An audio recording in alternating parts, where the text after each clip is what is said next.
હું પહેલા પણ આંદોલનકારી નેતા હતો ને હજી પણ આંદોલનકારી નેતા રહીશ. આ શબ્દો છે રાજુ કરપડાના રાજીનામા આપ્યા બાદના. રાજુ કરપડા દ્વારા આમ તો આમ આદમી પાર્ટી ઉપર ઘણા બધા આક્ષેપો મૂકવામાં આવ્યા છે. ગોપાલ ઇટાલિયાને લઈને ઘણી બધી વાતો કહેવામાં આવી છે, પરંતુ હવે રાજુ કરપડા દ્વારા તે ભાજપમાં જોડાશે કે કેમ, ખરેખર તેમને જૂના કેસનો ડર લાગી રહ્યો છે કે કેમ, એ દરેક સવાલનો જવાબ તેમના દ્વારા આપવામાં આવ્યો છે. આ વિષયને લઈને આજે વિગતે વાત કરીએ. નમસ્કાર, હું હંસિની અને તમે જોઈ રહ્યા છો નિર્ભય ન્યૂઝ. એક તરફ સૌરાષ્ટ્રના રાજકારણમાં ગરમાવો આવ્યો છે, એની જ બાજુ આપણે જોયું હતું કે રાજુ કરપડા દ્વારા પ્રેસ કોન્ફરન્સ કરવામાં આવી હતી, આક્ષેપો મૂકવામાં આવ્યા હતા. મનોજ સોરઠિયા અને ગોપાલ ઇટાલિયા દ્વારા કાવતરું રચવામાં આવ્યું છે. જ્યારે જરૂર હતી ત્યારે રાજુ કરપડાએ વિસાવદર ચૂંટણીની અંદર પોતાનો જીવ રેડી દીધો હતો, પરંતુ જ્યારે વારો રાજુ કરપડાનો આવ્યો ત્યારે કોઈ જ નેતા તેમની વહારે આવ્યા નહીં. એવા દરેક આક્ષેપોની વચ્ચે અત્યારે હાલ જે રીતે રાજકારણ ગરમાયું છે, એ જ દરેક વાતને લઈને અમારા એડિટર ગોપી ઘાંગરે રાજુ કરપડાનો એક ઇન્ટરવ્યુ કર્યો હતો. આ જ ઇન્ટરવ્યુ ની અંદર રાજુ કરપડા દ્વારા ઘણા બધા ખુલાસા કરવામાં આવ્યા છે. સૌથી પહેલા તો એના ઉપર નજર કરીએ. ચર્ચા કરી લઈએ રાજુભાઈ સાથે. રાજુભાઈ, પ્રેસ કોન્ફરન્સ તો પૂરી થઈ ગઈ છે. તમે જે રીતે કહી રહ્યા છો કે તમે રાજીનામું આપી દીધું છે, અને હવે શું? જેવી રીતે હું 2017-18થી બિન રાજકીય રીતે ખેડૂત આંદોલનો કરતો, જ્યારે અતિવૃષ્ટિ થાય, અનાવૃષ્ટિ થાય, કમોસમી વરસાદ હોય, હાઈ ટેન્શન લાઇન પસાર થતી હોય, કોઈની જમીન સંપાદન થતી હોય, આવા સમયે જ્યારે પણ ખેડૂતોએ હાકલ કરી છે ત્યારે ખેડૂતોની વચ્ચે ઊભો રહ્યો છું. ખેડૂતોને ન્યાય અપાવવાની પૂરતી કોશિશ કરી છે. 2017-18થી લઈને 2021-22 જ્યાં સુધી હું આમ આદમી પાર્ટીમાં નહોતો જોડાયો, ત્યારે ખેડૂત એકતા મંચના બેનર હેઠળ ખેડૂતો માટેના હું કામ કરતો. એ જ રીતે આવનાર સમયમાં પણ ખેડૂતોના કામ કરીશું, મજબૂત ખેડૂત સંગઠન બનાવીશું, અને ખાસ કરીને જે ખેડૂતોને જ્યારે પણ હાઈ ટેન્શન લાઇનનો પ્રશ્ન હોય છે, જમીન સંપાદનનો પ્રશ્ન હોય છે, હાલ જે પવનચક્કીઓના પ્રશ્ન હોય છે, તો આ તમામ મુદ્દે જ્યારે પણ ફરિયાદ આવશે તો ખેડૂતો માટે ચોક્કસથી લડીશું. રાજકીય પાર્ટી છોડી છે, ખેડૂતો માટેની લડાઈ નથી છોડી. અચ્છા, રાજકીય પાર્ટી છોડવા પાછળનું કારણ શું છે?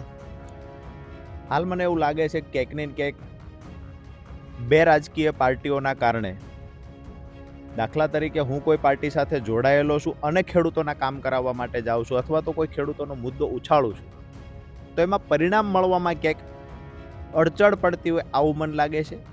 કારણ કે જ્યારે ખેડૂતોનું પરિણામ મળશે ત્યારે હું જે પાર્ટી સાથે જોડાયેલો છું એ પાર્ટી એનો જસ ખાટવાના પ્રયત્ન કરશે, તો સત્તામાં રહેલા પાર્ટી જે છે એ કોઈ અન્ય પાર્ટી વિપક્ષમાં રહેલી જસ ખાટતી હોય તો એ સત્તામાં રહેલી પાર્ટીને પચે નહીં. આ સીધી વાત છે.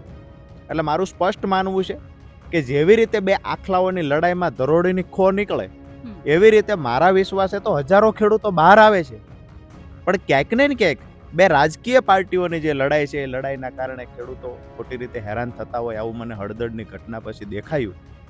અને ખેડૂતોના નામથી કોઈએ લાભ ખાટવાની કોશિશ કરી હોય, અથવા તો કોઈ લાભ ખાટે છે કોઈ પાર્ટી, તો એને લાભ ન ખાટે એના માટે સત્તામાં રહેલી પાર્ટીએ કોશિશ કરી હોય, આ બંનેની લડાઈ વચ્ચે અમારા નિર્દોષ ખેડૂતો ભોગ બને, આ રાજુ કરપડાને ક્યારેય પસંદ નથી. એટલે ક્યાંક ને ક્યાંક મુખ્ય કારણ એ છે કે કોઈ પણ રાજકીય પાર્ટી સાથે જોડાયા વગર જેટલું પણ થઈ શકશે એટલું ખેડૂતો માટે કરશું. એટલે રાજુભાઈ જેલવાસથી ડરી ગયા છે? જો જેલવાસથી રાજુ કરપડા ડરી ગયેલો હોત તો શરૂઆતના આંદોલનો જ્યારથી હું કરતો ત્યારથી મેં આંદોલનો છોડી દીધા હોત. 10/10/2025ના રોજ જે ઘટના ઘટી બોટાદ માર્કેટિંગ યાર્ડમાં, ત્યાર પછી જે આ FIR થઈ છે અને આ આખી ઘટના ઘટી 12/10/2025ના ઘટી, એટલે કે 3 દિવસ સતત કાર્યક્રમ ચાલ્યો. પોલીસે પ્રેસ કોન્ફરન્સ કરીને કીધું હતું કે અહીંયા આવવું નહીં. મેં ખેડૂતોને વચન આપ્યું હતું કે તમારી લડાઈને આગળ વધારવા માટે હું તમારી વચ્ચે આવીશ. હું સારી રીતે જાણતો હતો કે ક્યાંક ને ક્યાંક મારા પર જૂઠા કેસ થશે. હું જાણતો હતો કે અહીંયા ક્યાંક ને ક્યાંક ઘર્ષણ થવાના કોઈક અન્ય એવા લુખ્ખા તત્વો હશે, એ ઘર્ષણ કરાવવાની કોશિશ બી કરશે. પરંતુ જે ખેડૂતોને મેં કમિટમેન્ટ આપ્યું હતું, હું તમારી વચ્ચે આ લડાઈમાં ભાગ લઈશ, આ લડાઈ પૂરી ન થાય ત્યાં સુધી આપણે લડીશું, જ્યાં સુધી પરિણામ નહીં મળે ત્યાં સુધી આપણી લડાઈને આપણે ચાલુ રાખશું. જે કમિટમેન્ટ હતું એ મુજબ આ લડાઈમાં હું સહભાગી બન્યો છું. જેલનો ડર હોત તો FIR જ્યારે મારી ઉપર થઈ છે ત્યારે હું સરેન્ડર થઈ ગયો હોત ભાજપની સામે, અથવા તો કોઈ સત્તા પક્ષની સામે, જેનો તમે કહો છો જેલનો ડર ડરાવ્યો છે. આજે મીડિયામાં એ પણ ચર્ચા થાય છે કે સરકારે રાજુ કરપડાને ડરાવ્યા છે, જેલથી ડરી ગયા છે. જો જેલથી જે માણસ ડરી ગયો હતો તો શા માટે 4.5 મહિના સુધી ખેંચે લાંબુ કરે? અગાઉ જ મેનેજ થઈ ગયો. લાસ્ટમાં પણ તમે જોયું હશે, ચાર્જશીટ પછી પણ ડેટ પર ડેટ આવે જતી હતી. 4 થી વધારે ડેટ પડી છે ચાર્જશીટ પછી. પોલીસ સોગંદનામું કરવા નથી આવી 3 તારીખ સુધી. તો ક્યાંક ને ક્યાંક એવું હતું કે અમને વધારે સમય જેલમાં રાખવાના પ્રયત્નો થયા છે સરકાર તરફથી. પણ હું કોઈ પાર્ટીનો નેતા છું જેના કારણે ખેડૂતો પર પણ અત્યાચાર થતા હોય તો એ ક્યારેય સાખી ન લેવાય. એટલા માટે જેલનો તો ડર નામશેષ નથી. હું ભૂતકાળમાં પણ ક્યાંક ને ક્યાંક પ્રોટેસ્ટ કર્યા છે તો જેલમાં ભૂતકાળમાં પણ ગયો છું. જે થાનનો કાર્યક્રમ હતો ત્યારે બી ગયા છીએ. બોટાદનો કાર્યક્રમ કર્યો તો બી જેલમાં ગયા છીએ. જેલનો ડર હોય એ વ્યક્તિ ક્યારેય આંદોલન ન કરે, અને જેલનો ડર હોય એ લોકો આગોતરા વિડીયો બનાવીને પણ કહી દે કે અમે આવીએ છીએ, પોલીસને રોકવા હોય તો રોકે. જેલનો ડર હોય એ હળદળ ગામથી દૂર રહેતા હતા. ખેડૂત નેતાની સિમ્બોલ લગાવીને હળદળથી દૂર રહેવાનું કામ જેલનો ડર હતો એ લોકોએ કર્યું છે રાજુ કરપડાએ. અચ્છા, એ ડર કોને કોને હતો? આમ આદમી પાર્ટીના નેતાઓને? મને એવું કાંઈ નથી લાગતું કે મારે વ્યક્તિગત કોઈ પર ટીકા ટિપ્પણી કરવી જોઈએ. પણ જેને જેલનો ડર નહોતો એ લોકો હળદળ ગામે પહોંચ્યા હતા. જેને જેલનો ડર હતો એ લોકો ક્યાંક ને ક્યાંક કોઈને કોઈ બહાના હેઠળ દૂર રહ્યા છે. અચ્છા રાજુભાઈ, કારણ કે જે રીતે તમે આમ આદમી પાર્ટીને છોડી છે, એક ચર્ચા એવી પણ થઈ રહી છે, જેલના ડર ઉપરથી જ કહી રહી છું, કે તમારા જે જૂના કેસ છે એ કેસની ચર્ચા પણ આજે થવા લાગી છે કે રાજુ કરપડાને જૂના કેસની અંદર જેલમાં નાખી દે એ ભારતીય જનતા પાર્ટી કરી શકે છે, અને એટલા જ માટે રાજુ કરપડા ક્યાંક કોમ્પ્રોમાઇઝ થઈ ગયા છે. જૂના કેસ કયા નેતા પર નથી? મોટાભાગના નેતાઓ પર જૂના કેસ છે. અને કોઈ કેસથી લઈને કોમ્પ્રોમાઇઝ શું કામ થઈ જાય? શા માટે થઈ જાય? આપણી પાસે વકીલોની ફોજ હોય છે. હું તો કોઈ રાજકીય પાર્ટી સાથે જોડાયેલો હતો, ત્યાં તો વકીલોની ફોજ હતી સુપ્રીમ કોર્ટ સુધીની. એટલે જૂના કેસ હતા. જૂનો એક કેસ છે એમાં પણ મોટાભાગનું તો સમાધાન થયેલું છે. એટલે જૂના કેસથી કોમ્પ્રોમાઇઝ કર્યું, નવા કેસથી કોમ્પ્રોમાઇઝ કર્યું, આવો બિલકુલ કોઈ વિષય નથી. હાલ મેં કોઈ પાર્ટી સાથે જોડાવા માટે કોમ્પ્રોમાઇઝ કર્યું કે એના માટેથી આમ આદમી પાર્ટી છોડી છે, આવું પણ નથી. ક્યાંક ને ક્યાંક મને વ્યક્તિગત એવું દેખાયું છે કે બે રાજકીય પાર્ટીઓની લડાઈમાં મારા ખેડૂતો ખોટી રીતે હેરાન થાય છે. ખેડૂતો મારા વિશ્વાસે આવતા હોય ને એ ખેડૂતના ખંભે બંદૂક રાખી અને ક્યાંક ને ક્યાંક જો કોઈ ફોડવાના પ્રયત્ન કરે, અથવા તો સ્વાભાવિક છે કોઈ પણ પાર્ટી સાથે હું જોડાયેલો હોય તો એ પાર્ટી મારો ઉપયોગ કરી ખેડૂતોનો જેટલો પણ લાભ મળે એટલો લાભ લેવાની કોશિશ કરે. આ એક પોલિટિકલી ગેમ છે.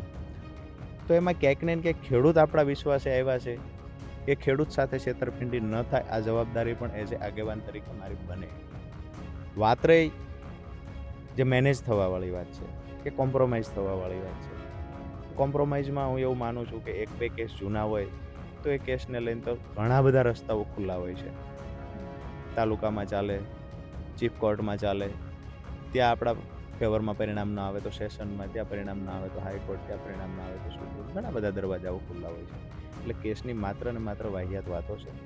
વાત એટલી છે કે મારી પાર્ટીમાં ક્યાંક ને ક્યાંક મને યોગ્ય ન દેખાયું કે ખરેખર જે ખેડૂતો આપણા વિશ્વાસે આવ્યા છે તો એ ખેડૂતો આવ્યા એના પછી આમ આદમી પાર્ટીમાં મને પ્રેમ પણ ખૂબ મળ્યો છે, સપોર્ટ પણ ઘણા લોકોએ કર્યો છે. અમુક લોકો એવું બની શકે કે વ્યક્તિગત એને મારાથી કદાચ કિન્નાખોરી હશે તો અમુક લોકોએ ન સપોર્ટ કર્યો હોય. મને એવું લાગ્યું કે આ રાજકીય લડાઈઓમાં આપણો ખેડૂત ભોગ બને છે તો આપણે એનાથી ડિસ્ટન્સ બનાવીએ.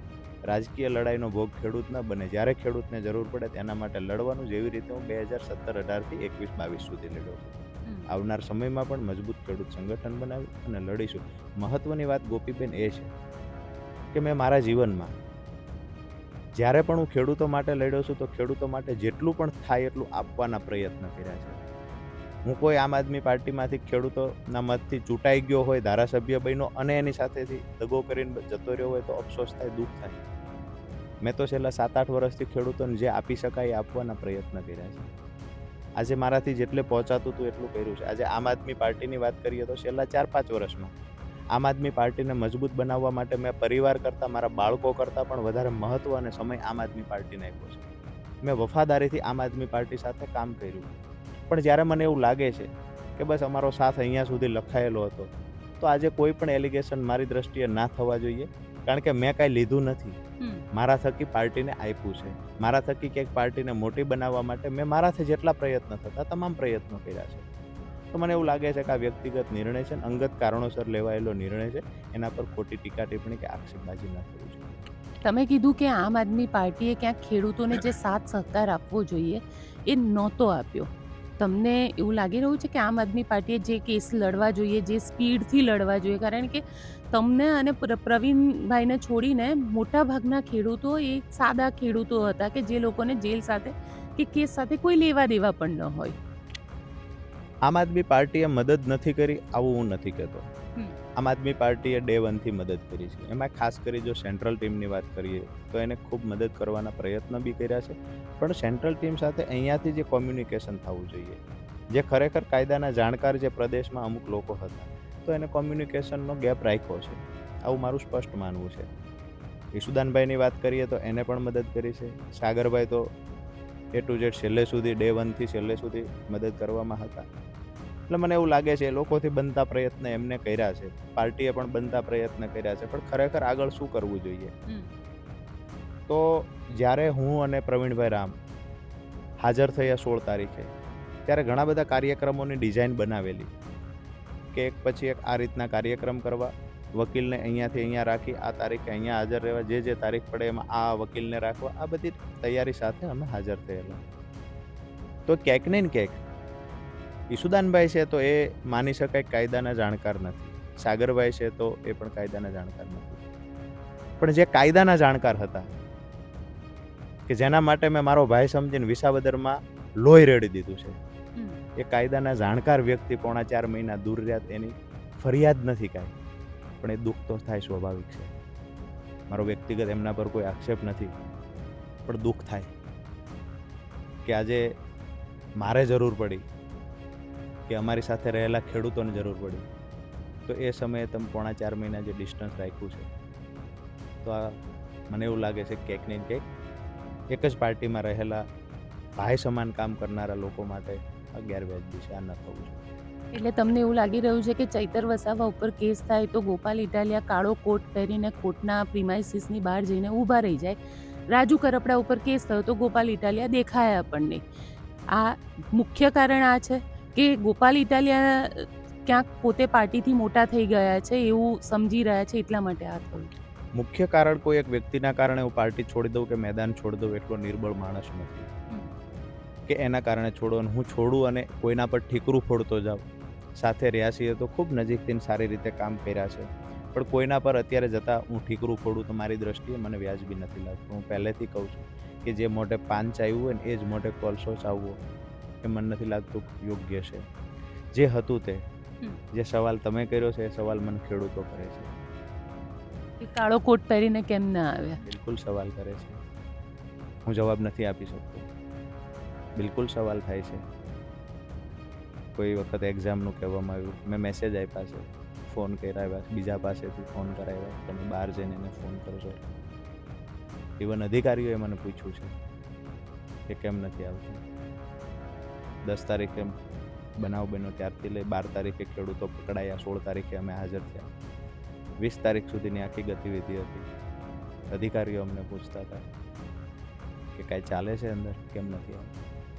હું આજે પણ કહું છું કે જેની સાથે, જે પાર્ટી સાથે હતા એની મુઠ્ઠી બંધ રાખવામાં હું માનું છું. મને અનુકૂળ નથી આવ્યું તો મેં એ જગ્યા છોડી દીધી છે. હું કોક પર કાદવ ઉછાળીને જગ્યા છોડીશ એવું મને નથી લાગતું મારે કરવું જોઈએ.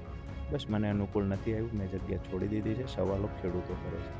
2 દિવસ પહેલાં જ્યારે હું બોટાદ ખાતે ગયેલો મારા કોર્ટના કામથી, ત્યારે મોટી સંખ્યામાં ખેડૂતો આવેલા કોર્ટની અંદર, ત્યારે પણ ખેડૂતોની આ જ ફરિયાદ હતી કે તમે ગયા પછી જે થવું જોઈએ એ નથી થયું. ખેર કયા કારણથી નથી થયું એ નથી ખબર, પણ હું હતો ત્યારે વફાદારીથી હતો. વિસાવદર ચૂંટણી રાજુ કરપડા પોતે લડતો હોય એ રીતે રાત દિવસ મહેનત કરી છે, તો કમસે કમ રાજુ કરપડાના પરિવારની મુલાકાત લેવી આ તો ફરજ બનતી હતી. 4.5 મહિનામાં મુલાકાત લેવામાં, એ બી છોડો, રાજુ કરપડાની વાત સાઈડમાં મૂકો, પણ અમારા વિશ્વાસે જે ખેડૂતો જેલમાં હતા એ ખેડૂતોને કેવી રીતે છોડાવવા જોઈએ. આગળની તારીખ આવે છે અથવા તો આગળ દિવાળીનું વેકેશન આ તારીખથી પડે છે તો પ્રોસેસ કેટલી ઝડપથી કરાવવી જોઈએ. 31નું વેકેશન આ તારીખથી પડે છે તો પછી કેટલું ઝડપથી પ્રોસેસ કરાવવી જોઈએ. એનું સંપૂર્ણ નોલેજ ગોપાલભાઈ પાસે હતું, ઈશુદાનભાઈ, સાગરભાઈ પાસે એ નોલેજ નહોતું. તો કમસે કમ એને માહિતી પૂરી પાડીને સાથ આપ્યો હોત તો મને એવું લાગત કે વિસાવદરમાં આપણે જે કર્યું છે તો એનું ક્યાંક ને ક્યાંક પરિણામ મળ્યું છે અને પોતાની તો ફરજ બી બનતી હતી એક પ્રદેશ નેતા તરીકે. ચૈતરભાઈની વાત કરીએ, હેમંતભાઈ ખવાની વાત કરીએ, એમને બી ખૂબ સપોર્ટ કર્યો છે અને સાથે રહ્યા છીએ તો સાથે ખૂબ એકબીજાને હૂંફ આપી છે. ગોપાલભાઈએ શા માટે આવું કર્યું હશે એ મને ખબર નથી, પણ એના પર મને એવું લાગે છે કે જતાં મારે કોઈ આક્ષેપ ન કરવા જોઈએ. ભગવાન એમને બી સુખી રાખે. એને જે કર્યું છે એ કદાચ એને યોગ્ય લાગતું હશે. કારણ કે એક ચર્ચા એવી છે કે આપના પરિવારનું પણ, કારણ કે આપના પરિવારમાંથી આપના પિતાએ કે કોકે ફોન કર્યો હતો પાર્ટીને અને જે રીતે જવાબ આપવામાં આવ્યો હતો એનાથી પણ આપ ઘણા દુઃખી છો. સ્વાભાવિક છે કે પરિવારમાં આપણે મા બાપની ઇજ્જત કરતા હોઈએ, એની વાતને ક્યારેય આપણે ટાળતા ન હોઈએ. હવે જે પાર્ટીને મોટી કરવા માટે આપણે જેલમાં ગયા, જે પાર્ટીને મોટી કરવા માટે આપણી પર આપણે એફઆઈઆરો વહોરવા ગયા, એ પાર્ટીના મહામંત્રી દ્વારા જ્યારે આપણા પિતા સાથે એવા દુર્વ્યવહાર કરવામાં આવે કે રાજુભાઈ તો નવરા છે, જેલમાંથી ગમે તે વાત કરશે, અમે થોડા નવરા છીએ. આ લાઈન કોઈ પણ દીકરાના બાપના મોઢે બોલવામાં આવે તો દીકરાને ખટકે. પણ હશે અમે એવું માનીએ છીએ કે એમનો સ્વભાવ એવો છે તો એ રીતે કર્યું હશે. કારણો ઘણા બધા છે. મેં પહેલાં પણ કહ્યું કે આક્ષેપોનો કોઈ મતલબ નથી. બસ અમારી આમ આદમી પાર્ટીની સેન્ટ્રલ ટીમે ખૂબ મદદ કરી. જ્યાં સુધી અમારો સાથ લખાયેલો હશે ત્યાં સુધી, કુદરતે લખ્યો હશે ત્યાં સુધી એકબીજાને સહકાર આપ્યો છે, એકબીજા સાથે રહ્યા છીએ. અહીંયા સુધીનો જ અમારો સાથ લખાયેલો હશે. એટલે ફરી વખત નિર્ભયના માધ્યમથી આમ આદમી પાર્ટીની પ્રદેશ ટીમ હોય, તમામ કાર્યકર્તા હશે કે સેન્ટ્રલ ટીમ છે, તમામનો આભાર માનીને જ મેં ત્યાંથી વિદાય લીધી છે. તમે ત્યાંથી વિદાય લીધી છે, હવે શું નેક્સ્ટ તમારું પોતાનું શું પ્લાન? ગઈકાલે દુધઈ ગામે મોટી સંખ્યામાં લગભગ તમામ ગામના ખેડૂતો ઉપસ્થિત હતા. મૂળી થાન ચોટીલાના તમામ કાર્યકર્તાઓ ઉપસ્થિત હતા, જિલ્લાના કાર્યકર્તાઓ ઉપસ્થિત હતા, આજુબાજુની વિધાનસભાના કાર્યકર્તાઓ ઉપસ્થિત હતા. તમામ જોડે ગઈકાલે ચર્ચાઓ તો થઈ છે. આવનાર દિવસોમાં પણ ખેડૂત સંગઠન ભેગું કરી એક મિટિંગ કરી અને એક તારીખ નક્કી કરી ખેડૂત સંમેલન બોલાવીશું. ત્યાર પછી બધાને મળીને આગળની જે કાંઈ તૈયારી કરવાની હશે કે ખેડૂતોના જેટલા પડતર પ્રશ્નો છે એને લઈને કેવી રીતે લડશું, આગળ રાજકીય પાર્ટી જોઈન કરવી કે ન કરવી એ મુદ્દે પણ ચર્ચા કરશું. આ બધી ચર્ચાઓ ખેડૂતો સાથે મળીને કરશું. હાલ કોઈ ચર્ચા કરી નથી, હાલ કોઈ નિર્ણય પણ લીધો નથી. કારણ કે એવું કહેવાય છે કે ભારતીય જનતા પાર્ટીના વોશિંગ મશીનમાં જાઓ તો બધા જ કેસ ધોવાઈ જાય ને બધા જ દાગ સાફ થઈ જાય. એ હાર્દિક પટેલ હોય કે અન્ય કોઈ પોલિટિકલ લીડર હોય. રાજુ કરપડા માટે હું એવું કહી શકું કે દાગ બધા ધોવાઈ જશે. દાગ એને લાગ્યો કહેવાય, છેડતીનો દાગ હોય તો એને દાગ લાગ્યો કહેવાય. રાજુ કાનૂનીની વાત બી કરીએ ને, કાનૂનની ભાષામાં તો તમારી પર જ્યારે પણ કેસ થાય છે તો કેસ કયો છે આ સૌથી મહત્વની વાત છે. કોઈની છેડતી કરી છે અને જો કેસ થયો છે તો એને દાગ લાગ્યો કહેવાય. હું તો મારા ખેડૂતો માટે લડ્યો છું, પ્રોટેસ્ટ કર્યું છે, આંદોલનો કર્યા છે, થાનમાં ગંદકી દૂર કરવા માટે ગયો, એફઆઈઆર થઈ, અહીંયા કડદા પ્રથા નાબૂદ કરવા માટે ગયો, જ્યાં 100 કરોડથી વધારે દર વર્ષે ખેડૂતો સાથે છેતરપિંડી કડદાના બાના હેઠળ થતી, એના મુદ્દે લડવા ગયા, મારી ઉપર કેસ થયો. હું તો નિર્ભયના માધ્યમથી એ કહીશ કે ખેડૂતો માટે લડતા લડતા 10 કેસ થાય ને એવા 10 દાગ લાગે ને તો રાજુ કરપડાને પસંદ છે. મારે કોઈ વોશિંગ મશીનમાં જવાની જરૂર નથી. મારા માટે તો ગર્વની વાત છે, મારા પરિવાર માટે ગર્વની વાત છે કે ખેડૂતો માટે હું લડવા ગયો અને 4.5 મહિના જેલમાં રહ્યો છું. આનાથી ખુશીની વાત એક ખેડૂતના દીકરા તરીકે બીજી કઈ હોઈ શકે? આઝાદીની લડાઈ જ્યારે કોઈ લડતું હતું ત્યારે ફાંસીના માચડે પણ લટકી ગયા છે. આઝાદીની લડાઈ લડતા લડતા ઘણા બધા ક્રાંતિકારીઓ જેલમાં ગયા છે, ઘણા બધા પર જેલમાં ગયા છે. તો એવી રીતે તો નહીં ગયા હોય કે ગાયોને કપાસિયા નીરતાતાને જેલમાં મોકલી દીધા, આવું તો નહીં હોય. એના પર પણ ક્યાંક ને ક્યાંક કોઈ ખોટો ગુનો દાખલ કરવામાં આવ્યો હશે. જે ગુનો દાખલ કરવામાં આવ્યો છે અને આઝાદીની લડાઈ માટે જે યોદ્ધાઓ લડ્યા છે એના પર ગુનો દાખલ થયો તેને મારી દ્રષ્ટિએ દાગ કહેવામાં ન આવે. અને એ દાગ સાફ થાય કે ન થાય, જો દેશ બચાવવા માટે, ખેડૂતો બચાવવા માટે, ખેડૂતોને દેવામાંથી બહાર કાઢવા માટે આવા 25 દાગ લાગે તો રાજુ કરપડાને પસંદ છે. અચ્છા, કારણ કે એવી પણ એક ચર્ચા છે કે જે રીતે આ આખો ઘટનાક્રમ થયો છે અને જે રીતે રાજુ કરપડાએ રાજીનામું આપ્યું છે, હવે રાજુ કરપડા કાં તો કોઈ પોલિટિકલ પાર્ટી જોઈન કરી શકે, કાં તો પછી ફરીથી એ જ આંદોલનકારીની છબી સાથે બહાર આવશે. તમે કઈ છબી સાથે બહાર આવશો? હાલ અત્યારે તો બિન રાજકીય રીતે જે કોઈ પ્રશ્ન હશે તો એમાં ખેડૂતો માટે લડીશું. આંદોલનકારી નેતાની છબી છે એને ક્યારેય ભૂસાવા નહીં દઉં, એક ખાતરી નિર્ભયના માધ્યમથી આપું છું. આગળ શું કરીશું એ સમય નક્કી કરશે. અમારી સાથે રહેલા ખેડૂતોની ટીમ બહુ મોટી છે, એ ટીમ નક્કી કરશે. હાલ કોઈ રાજકીય પાર્ટી સાથે હમણાં અમુક દિવસો સુધી જોડાવાનો નથી, અમુક મહિના સુધી પણ ન જોડાવું. હાલ કોઈ ચર્ચા નથી. પણ વાત એ છે કે રાજુ કરપડા આંદોલનકારી નેતા હતો, આંદોલનકારી નેતા આવનાર સમયમાં રહેશે. ખેડૂતો પર અન્યાય થશે તો કોઈ પણ જગ્યાએ રાજુ કરપડા હશે, એ ખેડૂતો માટે અવાજ ઉઠાવવાના પ્રયત્ન કરશે. તાલુકા પંચાયત, જિલ્લા પંચાયતની પણ ચૂંટણી આવી રહી છે, લાગે છે એમાં અસર થશે? બિન રાજકીય રીતે જે માણસ ખેડૂતો માટે લડે છે એને તાલુકા જિલ્લાની ચૂંટણીમાં કોઈ પણ પાર્ટીને કોઈ વોટ આપશે તો મને એવું લાગે છે કે એમાં મારે કોઈ પાર્ટીનો પ્રચાર પ્રસાર ન કરવો જોઈએ. જો સરકારની સામેની લડાઈ હશે, એ વખતે કોઈ મજબૂત આંદોલન સરકાર સામે થયું હશે તો એની અસર સત્તા પક્ષને થશે 100%. મારા અત્યારે રાજીનામા આપવાથી હું માનું છું ક્યાંક ને ક્યાંક આમ આદમી પાર્ટીને, હું કોઈ બહુ મોટો નેતા તો નથી, પણ માઇનોર નુકસાન થાય ને, નુકસાન તો આમ આદમી પાર્ટી પાસે ઘણા નેતાઓ છે કે નુકસાન ભરપાઈ કરી દે છે. બસ વાત એટલી છે, ખેડૂતો માટે લડાઈ લડતા રહ્યો, રાજકીય પાર્ટીનો ભોગ ના બનીએ. કારણ કે વિસાવદનની જીત બાદ એવું કહેવાતું હતું કે આમ આદમી પાર્ટીમાં એક નવો જોશ આવી ગયો, જે હળદરની અંદર પણ આપણને જોવા મળ્યું અને ઘણા બધા એવા આંદોલનો આમ આદમી પાર્ટીએ કર્યા કે જેની અંદર જોવા મળ્યું. હવે એવું લાગે છે કોઈ એક વ્યક્તિની જીત આખી પાર્ટી ઉપર ભારે પડી રહી છે. એને જીદ કહી શકાય કાં તો અહંકાર કહી શકાય. હું એવું માનું છું કે એને અહંકાર કહી શકાય, જીદ તો ના શકાય કહી શકાય, અથવા તો ક્યાંક ને ક્યાંક ડર દેખાતો હોય.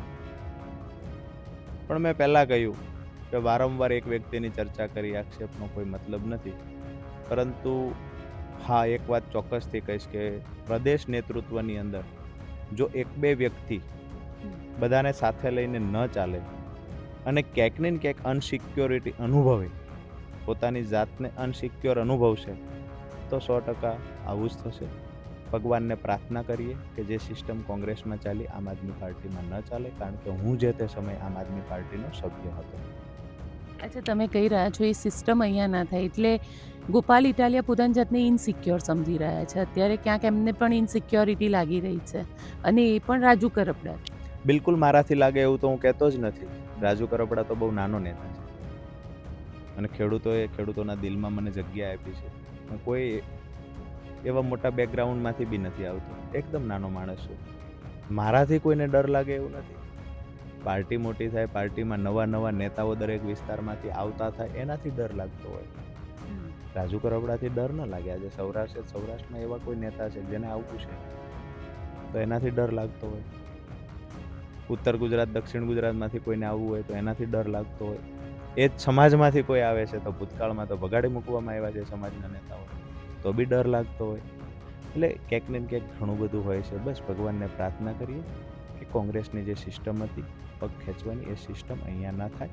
અને હા, સત્તા પક્ષમાં રહેલા લોકોની સામે તો આપણે લડીએ છીએ ગોપીબેન, એટલે એ લોકો ટાર્ગેટ કરીને આપણને નુકસાન કરશે તો હસતા મોઢે સ્વીકારી લેવાય, કેમ કે સામી છાતીએ કરેલો વાર છે. પણ આપણા કોઈ નુકસાન કરે તો બિલકુલ સાચી ન લેવાય, ત્યાં જગ્યા કરી દેવાય, કારણ કે આપણે આપણા પર ક્યારેય વાર કરી શકવાના નથી. પ્રદેશના તમામ નેતાઓની હું વાત નથી કરતો. પ્રદેશના જે એક બે નેતાઓ હોય છે, કોઈને સ્વભાવની તકલીફ હોય છે તો કોઈને અહમ હોય છે, પણ એક બે નેતાઓને વાત છે કે આ વાર ના કરવો જોઈએ.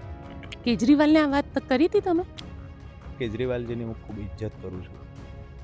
મેં આ વાત મને એવું નથી લાગતું કે મારે કરવી જોઈએ, પણ હા, જેલમાંથી બહાર આવ્યા પછી મેં એ કહેલું કે પ્રદેશમાં ઘણું બધું ઠીક નથી ચાલતું. ઈશુદાનભાઈના કાન સુધી મેં વાત પહોંચાડેલી, અમારા પ્રભારી છે એને પણ વાત કરેલી, અને આવનાર સમયમાં થોડું કંઈ ઠીક થશે એવી બી વાત કરેલી. પણ હું આજે એ કહું છું કે હું મારું પાર્ટી છોડવાનું કારણ કોઈ એક બે વ્યક્તિ નથી કહેતો. જ્યારે તમે પૂછ્યું જ છે ડીપમાં, આજે પણ પ્રેસની અંદર પત્રકારો જ્યારે એ વિષય પર વારંવાર પૂછતા હતા, એટલે નિર્ભયના માધ્યમથી ખુલાસા કરું છું. એટલે તો પ્રદેશના નેતાઓએ તમને કંઈ જ ના કીધું? ઈસુદાન ગઢવી પણ કંઈ જ ના બોલ્યા? કારણ કે જો ધારે તો એ લોકો તમને રોકી શક્યા હોત. એ લોકો તમારી સાથે, કારણ કે અત્યાર સુધી તો એવું જોવા મળ્યું છે ઘણી બધી વખત ચૈતર વસાવા જવાની વાતો આવે છે અને પછી આખી વાત ચેન્જ થઈ જાય છે. ન જવા માટે મને કેજરીવાલજીએ પણ કહ્યું કે રોકાઈ જાઓ, કંઈક રસ્તો થશે. પણ મેં પહેલાં કહ્યું છે, પ્રભારીએ કહ્યું, ઈશુદાનભાઈએ પણ આજે જ મને ફોન આવેલા, ગઈકાલે પણ ઈશુદાનભાઈ અમારા રિઝાઇન પછી એનો ફોન આવેલો અને મેં શાંતિથી વાત કરી છે ગોપીબેન.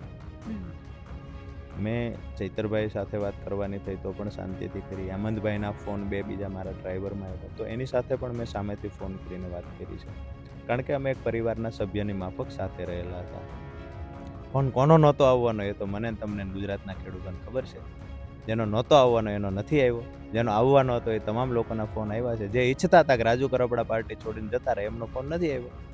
મુદ્દાની વાત એ છે કે તમામ લોકોની વચ્ચે બધાનો આગ્રહ છે કે રાજુ કરપડા રોકાય, રાજુ કરપડા રહીએ. હું પણ સમજુ છું, 5 વર્ષ પાર્ટીને યોગદાન આપ્યું, પાર્ટીને મોટી કરવાના પ્રયત્ન કર્યા, પરિવારથી વિશેષ ધ્યાન આપ્યું, સમય અને નાનું મોટું પૈસાનો ખર્ચ પણ પાર્ટી પાછળ કર્યો છે, તો એ પાર્ટી છોડવી મને પણ ન ગમે. પરંતુ જો પાર્ટી સાથે રહીએ તો મેં કહ્યું, 2 પાર્ટીઓની લડાઈમાં ખેડૂતોના કામ થતા નથી. 2 પાર્ટીઓની લડાઈમાં ક્યાંક ને ક્યાંક ખેડૂતોની નીકળે છે. ખોટા કેસમાં ખેડૂતોને ફસાવવામાં આવે છે, કારણ કે એ ખેડૂતનું આંદોલન, હળદરનું આંદોલન આમ આદમી પાર્ટીનું નહોતું, પણ હું આમ આદમી પાર્ટીનો પ્રદેશ નેતા હતો એટલે આખું આંદોલન આમ આદમી પાર્ટી સાથે જોડી દેવામાં આવ્યું. તો ક્યાંક ને ક્યાંક આમ આદમી પાર્ટી સાથે આંદોલન જોડાણું એટલે 307 થઈ. જો કોઈ રાજકીય પાર્ટી સાથેનું આંદોલન ન હોત તો એ કેસમાં FIR બી કદાચ ન થાત, યા તો ડિટેન કરીને છોડી દેવામાં આવ્યા હોત. આવા તો ભૂતકાળમાં ઘણી વખત પથ્થરમારાઓ થયા છે. તો એમાં 5 દીમાં લોકો છૂટી ગયા છે, 6 દિવસમાં લોકો છૂટી ગયા. 307 એટલે દાખલ થઈ કે અમે આમ આદમી પાર્ટી સાથે જોડાયેલા હતા. તો મારા એકના કારણે તમામ ખેડૂતો પર 307 થઈ. આ તો એક બનાવ બન્યો છે. આવનાર સમયમાં તો હજુ ઘણા આંદોલનો કરવાના છે. જો આવી જ ઘટનાઓ ઘટતી રહે છે, રાજકીય પાર્ટીઓની કિન્નાખોરીમાં ખેડૂતને બાપડાને હેરાન થવું પડે, અને એ પણ હું કોઈ પાર્ટી સાથે જોડાયેલો છું એટલે, તો મેં નક્કી કર્યું, ખેડૂતોએ મને કહ્યું કે આપણે તો ઘણું બધું આગળ ચાલવાનું છે, તો પાર્ટી છોડી દઈએ, જેથી કરીને કોઈની કિન્નાખોરીનો ભોગ આપણે ના બનીએ. તમે કીધું કે જ્યારથી તમે રાજીનામું આપ્યું છે ત્યારથી લઈને અત્યાર સુધીમાં ઘણા બધા જેમના ફોન આવવાના હતા એમના ફોન આવી ગયા, અને જેમનો નથી આવવાનો એમનો નથી આવ્યો. એટલે ગોપાલ ઇટાલિયાએ ફોન કરીને પણ નથી પૂછ્યું તમને? તમે, કારણ કે તમે જેલની બહાર નીકળ્યા ત્યારે પ્રેસ કોન્ફરન્સ કરી હતી, એ ગોપાલ ઇટાલિયાની સાથે કરી હતી. જી બિલકુલ. હું જ્યારે બહાર નીકળ્યો એટલે ઉપરથી સૂચના જ આપવામાં આવી, અને જેવી રીતે પ્રવીણભાઈને ઉપરથી કહેવામાં આવ્યું કે પ્રવીણભાઈને ત્યાં આટલા લોકો જશે, રાજુભાઈને ત્યાં આટલા લોકો જશે. એટલે ઉપરથી જે સૂચના હતી એ પ્રમાણે અહીંયા અમારા સહપ્રભારી છે ગુલાબભાઈ એ હતા, સાગરભાઈ હતા, ગોપાલભાઈ હતા, એ આવ્યા, પ્રેસમાં સાથે બેઠા છીએ, સાથે પ્રેસ કરી છે. ફોનની વાત કરીએ તો ફોન નથી આવ્યો, અને મને એનો કોઈ દુઃખ પણ નથી. ના આવ્યો તો કોઈ વાંધો નથી, પણ દુઃખ બી નથી. બસ હું તો ઈચ્છા રાખું કે આવનાર સમયમાં પણ એ સારી રીતે એમની રીતે વ્યક્તિગત લડાઈ લડે અને સફળ થાય. તમે કહી રહ્યા છો કે વ્યક્તિગત રીતે લડાઈ લડે, પણ અલ્ટિમેટલી નુકસાન તો પાર્ટીનું છે ને? બિલકુલ પાર્ટીનું નુકસાન છે. પાર્ટીમાં કોઈ એવા માણસ હશે કે જેના કારણે ક્યાંક ને ક્યાંક પાર્ટીને નુકસાન થતું હોય તો એ પાર્ટીએ વિચારવાનું છે. અમે અમારી ફરજ અદા કરી. હું 5 વર્ષ રહ્યો પાર્ટી સાથે, મેં મારી ફરજ અદા કરી છે. સિંગલ ટાઈમ કોઈ પાર્ટીનો માણસ એવું ન કહી શકે કે રાજુ કરપડાએ પાર્ટીમાં કોઈ જોડાવાનું હોય યા તો પાર્ટીના કોઈ કાર્યક્રમમાં આનાકાની કરી છે. ગોપીબેન, રોજના વિસાવદરની ચૂંટણી પછી 500-600 કિલોમીટર ટ્રાવેલિંગ ઘણા દિવસોમાં થતું. એવરેજ 250-300 કિલોમીટરનું ટ્રાવેલિંગ કરતા હતા. શા માટે કરતા? આમ આદમી પાર્ટીને મોટી બનાવવાના પ્રયત્ન કરતા, આમ આદમી પાર્ટીને આગળ લઈ જવાના પ્રયત્ન કરતા. તો આજે છોડી છે તો કદાચ રાજુ કરપડાએ એના દિલ પર પથ્થર રાખ્યો હશે. જેની સાથે હું તો લાગણીથી જોડાયેલો માણસ છું. 10 દિવસ જેની સાથે રોકાયો હોય ને, એ માણસથી છૂટું પડવું હોય તો પણ અઘરું લાગે. હું રાજકીય માણસ નથી.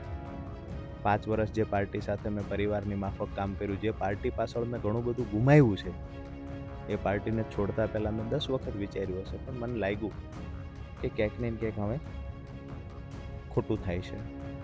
જો ખેડૂતોની લડાઈ લડવી હોય તો રાજકીય બેનર છોડવું પડશે. પછી મેં બેનર છોડવાનું નક્કી કર્યું અને આમ આદમી પાર્ટી છોડી. અચ્છા, ખેડૂતો માટે બેનર છોડવું પડશે, તો હવે નવું કયું બેનર આવશે? કોંગ્રેસ, ભારતીય જનતા પાર્ટી, કયો ઓપ્શન તમે પસંદ કરો? હાલ મેં કોઈ ઓપ્શન પસંદ જ નથી કર્યો. મેં હમણાં પણ આપના સવાલનો એ જ જવાબ આપ્યો છે કે હું ખેડૂતોનું સંગઠન, અમારી જે મિટિંગ કરીશું ત્યાર પછી એનું સંમેલન કરીશું, અને ત્યાર પછી બિનરાજકીય રીતે હજુ તો લડાઈઓ લડતા જશું. આગળના દિવસોમાં જ્યારે ચૂંટણીઓ આવશે ત્યારે વિચારશું. અત્યારે કાંઈ વિચાર કર્યો જ નથી. હું એડવાન્સમાં એવું પણ નથી કહેતો બીજા નેતાઓની જેમ કે હું કોઈ પાર્ટીમાં નથી જોડાવાનો. હું નિર્ભયના માધ્યમથી સ્પષ્ટતા કરું છું કે હા, મને એવું લાગશે કે અહીંયા ખેડૂતોને ન્યાય મળે છે અને ખેડૂતો માટે આમાં કોઈ કિન્નાખોરી નથી. ખેડૂતોના 5 કામ પહેલાં થાય છે, પછી આગળ વધવાની વાત છે. અથવા તો ખેડૂતો કહે છે કે આ કરવું જોઈએ. હું નિર્ભયના માધ્યમથી ખુલાસા કરું છું કે જ્યાં એવું લાગશે કે અહીંયા ખેડૂતોનું હિત સચવાયેલું છે ત્યાં ઊભા રહીશું. અને હું તો આમ આદમી પાર્ટીમાં હતો ત્યારે પણ કહેતો ખેડૂતના આ 5 કામ થાય છે, કે અમારા વિસ્તારનું આ કામ થાય, તો હું જાહેરમાં વખાણે કરતો. એટલે મારા માટે કોઈ ભાજપ દુશ્મન છે, કોંગ્રેસ દુશ્મન છે, આમ આદમી પાર્ટી મિત્ર છે, એના કરતાં વિશેષ એ હતું કે આમ આદમી પાર્ટી હું કોઈ પણ પાર્ટી સાથે માનો કે જોડાઈ ગયો અને પંજાબમાં આમ આદમી પાર્ટી ખેડૂતોને દેણા માફ કરે તો હું એના બી વખાણ કરું. ભાજપ સરકારે ક્યાંય ખેડૂતોના દેણા માફ કર્યા હોય તો હું એના બી વખાણ કરું. અમારા મૂળી તાલુકાની અંદર 22 ગામમાં સિંચાઈના પાણીનો સ્કાવરવાલ ખોલીને પાણી અમે લઈ આવતા. એમાં કોઈ નડ્યા નહીં લોકલ નેતા, એમાંય અમે વખાણ કર્યા. નડ્યા નહીં એ આભાર છે તમારો. એટલે વખાણ કરવા કે દુશ્મની, આમાં હું એવું માનું છું કે આપણે ગોલ શું છે આપણો? માત્ર મીડિયા સામે આવીને કહેવાનું ખેડૂતોનું સારું કરો. અરે કોઈ સારું કરે છે તેના વખાણ કરો, અથવા તો કોઈ સારું કરે છે તેની સાથે ઊભા રહ્યો. આજની તારીખે કોઈ પાર્ટી સાથે જોડાવું આવું નક્કી કર્યું નથી. આવતા 5 દિવસમાં 15 દિવસમાં જોડાવાનું નક્કી કર્યું નથી. આખી વિધાનસભાના ગુજરાતના અલગ અલગ જિલ્લાના જ્યાં અમારા ખેડૂતો મારા હિતેશુ છે, મારી સાથે રહેલા છે, મને જેને સપોર્ટ આપ્યો છે એ ખેડૂતો સાથે મળશું. હજુ બિનરાજકીય રીતે આંદોલનો પણ કરશું. હમણાં તો હાઈ ટેન્શન લાઈનનો પણ ઉપાડો છે. કોઈ રાજકીય પાર્ટીમાં જોડાયા વગર એના માટે અવાજ ઉઠાવીશું. એટલે જોડાવાનું થાય ત્યારની વાત ત્યારે છે. અત્યારે તો બિનરાજકીય રીતે જે રીતે હું પહેલા લડતો એ રીતે ખેડૂતો માટે લડીશું. બિલકુલ રાજુભાઈ, અમારી સાથે જોડાયા એના માટે આપનો ખૂબ ખૂબ આભાર. વાત અહીંયા જૂના કેસોને લઈને પણ કરવામાં આવી છે, કારણ કે અમારા એડિટર ગોપી ઘાંઘર દ્વારા પૂછવામાં આવ્યું છે કે શું અત્યાર સુધી એવી રીતની એક રૂઢિ ચાલતી આવી છે કે કોઈ પણ વ્યક્તિ ઉપર કેસ હોય એ બાદ એ ભારતીય જનતા પાર્ટીમાં જોડાય એ પછી એના ઉપર જે કેસ હોય છે હટી જાય છે. એટલા જ માટે રાજુ કરપડા દ્વારા પગલું ભરવામાં આવ્યું છે. ત્યારે તેમના દ્વારા એવું કહેવામાં આવ્યું છે કે ખેડૂતો માટે કદાચ હજી પણ વધારે કેસો મારા ઉપર થશે તો મને મંજૂર છે. એટલું જ નહીં, તે પહેલા પણ આંદોલનકારી હતા અને હજી પણ આંદોલનકારી રહેશે, ખેડૂતોના માટે લડતા રહેશે એવી પણ વાત કરવામાં આવી છે. ખાસ કરીને ભારતીય જનતા પાર્ટીને લઈને પણ વાત કરવામાં આવી છે કે હજી સુધી તેમના દ્વારા કોઈ જ નિર્ણય કરવામાં નથી આવ્યો કે તેઓ કયા પક્ષમાં જોડાશે, પરંતુ ચોક્કસથી તેઓ ખેડૂતો માટે લડતા આવશે એવી પણ વાત તેમના દ્વારા કરવામાં આવી છે. જે રીતે અત્યારે હાલ ક્યાંક ને ક્યાંક આક્ષેપો મૂકવામાં આવે છે ને સવાલ એક એ પણ ઊભો થઈ રહ્યો છે કે રાજુ કરપડા જે સમયે જેલની બહાર આવ્યા હતા ત્યારે આ જ રાજુ કરપડા અને આ જ ગોપાલ ઇટાલિયા છે તે બંને એકબીજાને ભેટ્યા હતા, મળ્યા હતા, મીઠાઈઓ ખવડાવી હતી ને અચાનક 4 થી 5 દિવસની અંદર એવું તો શું થઈ ગયું કે અત્યારે હાલ આ જ બંને નેતાઓ એકબીજાની આમને સામને આવી ગયા છે. આક્ષેપો મૂકવામાં આવી રહ્યા છે કે મેં એમના માટે આટલું કર્યું તો પછી સામે મને કેમ આટલું ન આપવામાં આવ્યું. સવાલો ઘણા છે પરંતુ હજી સુધી જવાબો સ્પષ્ટ થયા નથી. જોવાનું રહેશે કે હવે રાજકારણની અંદર કયો વળાંક આવે છે અને શું ખરેખર આ બંને નેતાઓ દ્વારા ખુલીને કોઈ વાત કરવામાં આવશે કે કેમ. તમારું શું માનવું છે આ વિષયને લઈને અમને કમેન્ટ કરીને ચોક્કસ જણાવજો. તેની સાથે અમારી ચેનલ નિર્ભય ન્યૂઝને લાઇક, શેર અને સબસ્ક્રાઇબ કરવાનું ભૂલશો નહીં. નમસ્કાર.